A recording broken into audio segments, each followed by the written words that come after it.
My name is Valeria Liperta and I'm a professional conference interpreter. I am based in London, so I mainly work with English, but I also do Spanish into Italian, and I work in specific fields, so every field or sector has a preference of languages, a wide range of languages. For instance, the Italian market is very much known for fashion and for hairdressing, so that's one of my line of work. I worked on a private jet, I worked on a boat, I worked on Skype, I've worked at an air show. In the history of interpreting and translation, it's said that a good interpreter is not noticed, so a good job is done when you barely notice that this person's there.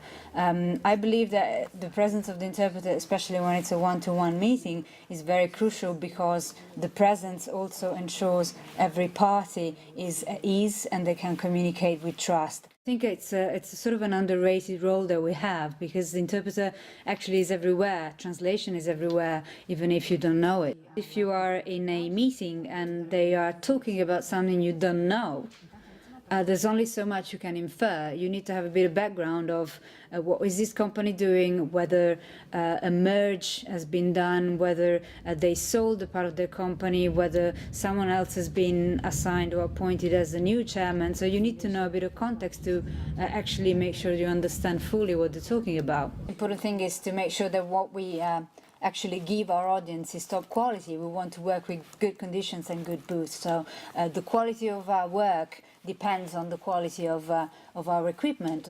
One of the most interesting things that you have to face as an interpreter is speakers who want to crack a joke. So sometimes I think it's very challenging, and if you really have a good idea, you can convey the message, but some other times it's just a nightmare and it simply doesn't translate well.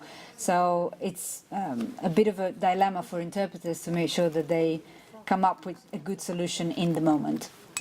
So the last sentence of the speaker, just to close the event, was, "Well, horses for courses." And then I was for 1 second thinking about what I could say, and I came up with "Ognuno il suo," which is Italian for "to each one his or her own."